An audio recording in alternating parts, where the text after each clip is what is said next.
नमस्कार दोस्तों, मैं प्रदीप यादव। आप सभी का हमारे चैनल डिजिटल एजुकेशन पे स्वागत है। जैसा कि हम पढ़ रहे थे चौहान वंश, कल हमने राजस्थान के इतिहास से शुरुआत की थी और उसके अंतर्गत हमने प्रमुख राजवंश देखे थे, जिनमें से हमने चौहान से शुरुआत की अपनी। हम देखते हैं राजस्थान के इतिहास के बारे में। राजस्थान के इतिहास के रचयिता है Colonel James Tod. Colonel James Tod ने राजस्थान को दो भागों में बताया है, राजस्थान और रायथान। उन्होंने अपनी पुस्तक annals and antiquities of Rajasthan में दो नाम दिए थे, राजस्थान और रायथान, और एक और नाम मिलता है हमें रजवाड़ा, जिन्होंने इसको राजस्थान का नाम दिया था। यह पुस्तक 1829 ईस्वी में लंदन में प्रकाशित की गई थी। इसके बाद हमने देखा है कि एक और व्यक्ति हुए हैं जॉर्ज थॉमस, जिन्होंने इस पूरे क्षेत्र को राजपूताना के नाम से बताया है। राजपूताना उस क्षेत्र को कहते हैं जिसके अंतर्गत अधिकांश रियासतें राजपूतों के अधीन थी, इसलिए उन्होंने इस क्षेत्र को राजपूताना नाम दिया है। उसके बाद हमने देखा था प्रमुख राजवंशों के अंतर्गत चौहान वंश। चौहान वंश की बात करें, सभी ने अलग अलग मत दिए थे अपने, जिसके अंतर्गत हम बात करें सबसे पहले अग्निकुंड का सिद्धांत। चंद्रबरदाई की पुस्तक पृथ्वीराज रासो के अनुसार 4 योद्धाओं को उत्पन्न किया गया ऋषि वशिष्ठ द्वारा, यज्ञ किया गया था याबू और अपत पे। 4 योद्धा उत्पन्न हुए थे, चौहान, चालुक्य, परमार और प्रतिहार। इसके बाद हमने देखा था दूसरा सूर्यवंशी बताया पृथ्वीराज विजय के अनुसार, हम्मीर महाकाव्य के अनुसार, हम्मीर रासो के अनुसार, विग्रहराज चतुर्थ के अजमेर अभिलेख के अनुसार भी इन्हें सूर्यवंशी बताया गया है। एक डॉक्टर गौरीशंकर हीराचंद ओझा थे, हमारे जो इतिहासकार थे राजस्थान के, तो उन्होंने भी उनको सूर्यवंशी बताया है। इसके बाद हम बात करें कि इनको चंद्रवंशी बताया गया है। हासी अभिलेख 1170 ईस्वी का है, उसके अंतर्गत इनको चंद्रवंशी बताया है। और अचलेश्वर मंदिर का अभिलेख जो आबू में है, उसके अंतर्गत भी इनको चंद्रवंशी बताया है। उसके बाद हमने देखा कि ब्राह्मण, इनको ब्राह्मण किसने बताया था? बिजोली अभिलेख 1170 ईस्वी का अभिलेख है, बिजोली अभिलेख, जिसके अंतर्गत इनको ब्राह्मण बताया गया। कायम रासो के अंतर्गत, चंद्रावर्ती अभिलेख के अंतर्गत, और इतिहासकार दशरथ शर्मा ने इनको ब्राह्मण बताया है। इसके बाद हमने देखा था कि इनको कई लोगों ने इनको विदेशी भी बताया है, जिसके अंतर्गत हम बात करें अपने राजस्थान के इतिहास के जो रचयिता थे कर्नल जेम्स टोड, उन्होंने इनको विदेशियों से जोड़ा है। और उसके बाद हमने देखा था विलियम क्रुक और बी स्मिथ, इन्होंने भी अपने चौहानों को विदेशी होने पर मत दिया है। उसके बाद हमने पढ़ा था कि चौहान वंश की स्थापना तो किसने की थी? वासुदेव चौहान ने। उससे पहले हमने देखा था कि इनका प्रारंभिक स्थल या उत्पत्ति स्थल कौन सा था। हम उत्पत्ति स्थल की बात करें तो उत्पत्ति स्थल हमने देखा था कि अनंत प्रदेश जो सिक्कर वाला एरिया है, वहां से लेकर पुष्कर के मध्य कहीं ना कहीं बीच में इनका उत्पत्ति स्थल रहा होगा। उस समय हम बात करें, इनका प्रारंभिक स्थान बताया जाता है सपाट लक्ष्य, जो सांबर झील के चारों ओर का जो इलाका है, चारों तरफ का जो इलाका है, उसको सपाट लक्ष्य कहते हैं। और सपाट लक्ष्य का अर्थ होता है 1.25 लाख या 1.25 लाख। कहा जाता है कि चौहान जाति यहां पर उत्पन्न हुई थी और वहां पर उनका प्रारंभिक स्थल बताया जाता है। रामकरण आसोपा के अनुसार, ध्यान रखना, कल एक चीज बताना आपको भूल गया मैं, इंपोर्टेंट है, थोड़ा ध्यान रखना आप। रामकरण आसोपा ने चौहानों को सांबर झील के चारों तरफ रहने के कारण उनको चाहमान कहा जाने लगा। इस कारण कहते हैं कि चाहमान से उनका नाम चौहान पड़ा था। इसलिए बताया जाता है कि इनकी उत्पत्ति सपाटलक्ष्य यानी सांबर झील के पास हुई है।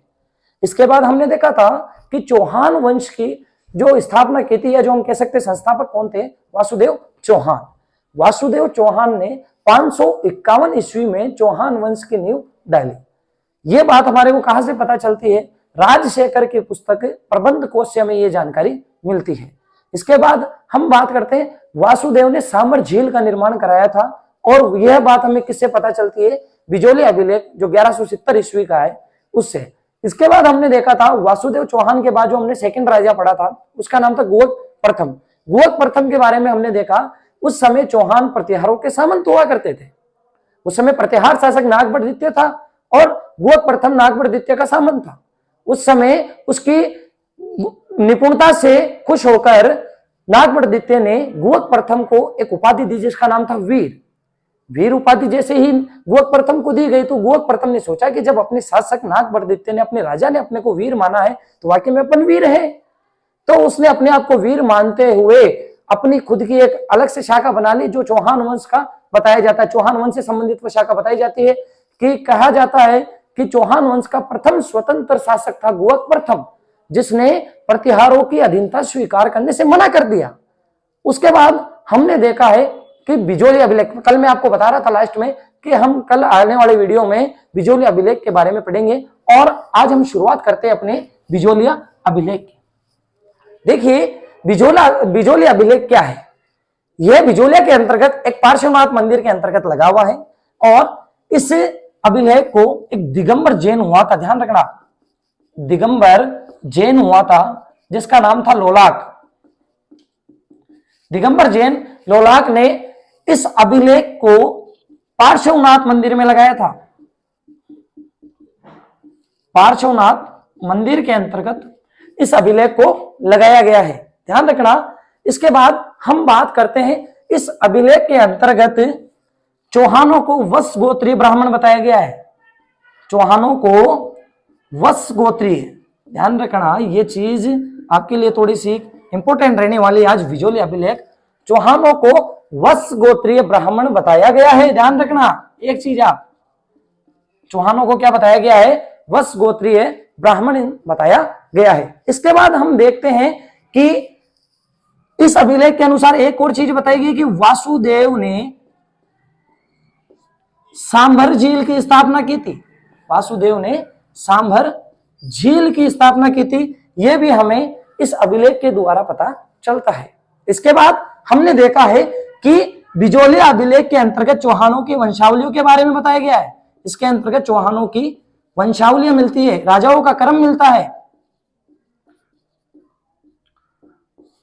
चौहानों की वंशावलियां हमें इस अभिलेख के अंतर्गत मिलती है। अब हम और बात करें इसके अंतर्गत, यह अभिलेख सोमेश्वर के शासनकाल के अंतर्गत लगाया गया था। यह अभिलेख राजा सोमेश्वर के शासनकाल के अंतर्गत लगाया गया था, शासन के अंतर्गत। यह अभिलेख पार्श्वनाथ मंदिर में किसके शासन के अंतर्गत लगाया गया था? सोमेश्वर के शासन के अंतर्गत यह अभिलेख लगाया गया था। हमने देखा है कि सोमेश्वर ने, एक चीज ध्यान रखना, वेरी इंपोर्टेंट, मैं इधर लिख देता हूं, ध्यान रखना, सोमेश्वर ने इस मंदिर को एक गांव अनुदान दिया था, दान में दिया था, जिसका नाम है रेणवा। रेणवा नामक गांव इन्होंने दान में दिया था, वेरी वेरी इंपॉर्टेंट, ध्यान रखना। सोमेश्वर ने इस पार्श्वनाथ मंदिर को एक रेणवा गांव दान में दिया था। और ध्यान रखना, यदि किसी मंदिर को जो भू अनुदान दिया जाता है, जो दान दिया जाता है, भू अनुदान जो दिया जाता है, उसको डोहली कहा जाता है। क्या कहते हैं? डोहली। सबसे इंपॉर्टेंट रहेगा आपके लिए ये चीज, ध्यान रखना एक बार कि यह सोमेश्वर के शासनकाल में बना था, यह अभिलेख सोमेश्वर के शासनकाल में पार्श्वनाथ मंदिर पर लगाया गया था और सोमेश्वर ने इस मंदिर को रेणवा गांव दान में दिया था। और जब मंदिर को कोई भू अनुदान दिया जाता है तो उसको डोहली कहा जाता है। इस अभिलेख के अंतर्गत हमें यह भी पता चलता है कि सोमेश्वर की एक उपाधि थी, सोमेश्वर को एक उपाधि दी गई थी जिसका नाम था प्रताप लंकेश्वर। प्रताप लंकेश्वर, प्रताप लंकेश्वर उपाधि दी गई थी सोमेश्वर को, यह भी हमें बिजोली अभिलेख से जानकारी मिलती है। इसके अलावा एक चीज और देखते हैं, बिजोली अभिलेख से यह भी पता चलता है कि विग्रहराज चतुर्थ ने दिल्ली जीत ली थी। ध्यान रखना, विग्रहराज चतुर्थ ने दिल्ली पर विजय प्राप्त की थी, यह जानकारी भी हमें बिजोली अभिलेख से मिलती है।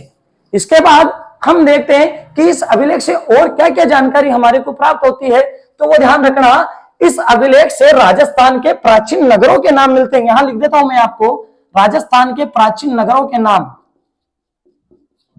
राजस्थान के प्राचीन नगरों के नाम मिलते हैं कि उस समय नगरों के प्राचीन नाम क्या थे? प्राचीन नगरों के नाम मिलते हैं। जैसे कि हम बात करें बिजोलिया का नाम, उसके अंतर्गत मिलता है विजयावली। विजयावली हम बात करते हैं, इसके अंतर्गत नागौर का नाम मिलता है अहिछत्रपुर। नागौर का नाम क्या मिलता है? अहिछत्रपुर। हमने देखा था अहिछत्रपुर चौहानों की प्रथम राजधानी हुआ करती थी। इसके बाद हम बात करते हैं, इसके अंतर्गत एक और नाम मिलता है जालोर का, जाबालीपुर। जालोर का नाम मिलता है जाबालीपुर, ध्यान रखना, जालोर का नाम मिलता है इसके अंतर्गत जाबालीपुर।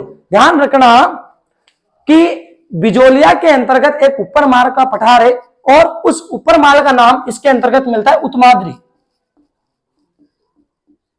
उपरमाल का जो नाम मिलता है वो मिलता है उत्तमाद्री। और इसके अंतर्गत कई नाम मिलते हैं, जैसे दिल्ली का मिलता है, बिजोलिया का हमने देख लिया, विजयावली मिलता है, जालोर का जाबालीपुर, नागौर का अहिछत्रपुर, उपरमाल का उत्तमाद्री यहां पर नाम मिलता है। इसके बाद हम बात करते हैं इसके नीचे ही, इससे अभिलेख के नीचे ही इस मंदिर पर एक पूरी की पूरी किताब छापी गई है जिसका नाम है उत्तम शिखर पुराण। ध्यान रखना, बिजोली अभिलेख के नीचे एक पुस्तक पूरी की पूरी उत्कीर्ण की गई है, उत्तम शिखर पुराण।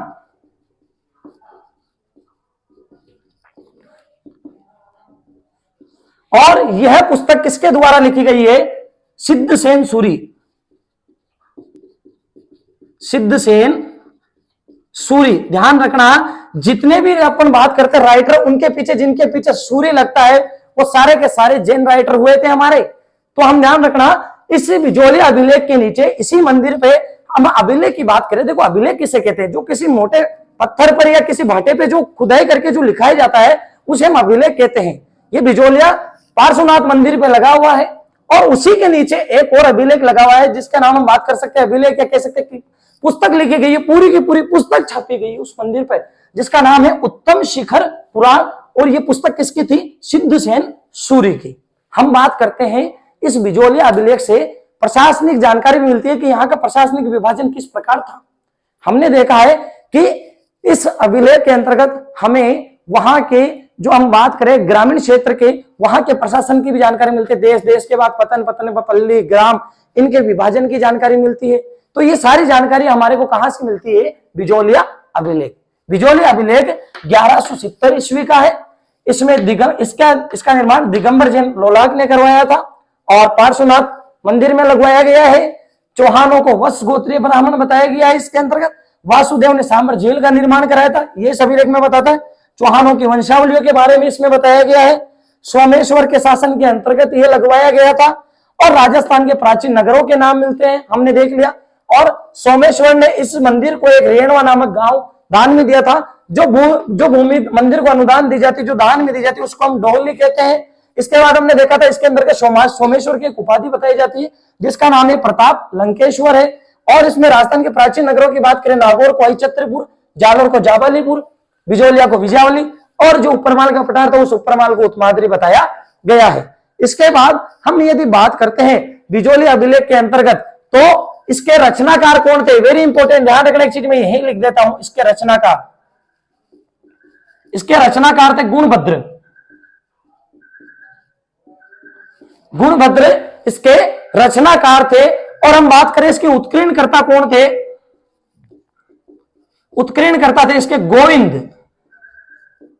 और यदि हम इसके लेखक की बात करते हैं तो इसका लेखक था केशव। ध्यान रखना, ये चीजें अपने लिए बहुत इंपॉर्टेंट होने वाली है कि बिजोलिया अभिलेख क्या है। बिजोलिया अभिलेख की हम बात करें 1170 में दिगंबर जैन लोलाक ने पार्श्वनाथ मंदिर में लगवाया था।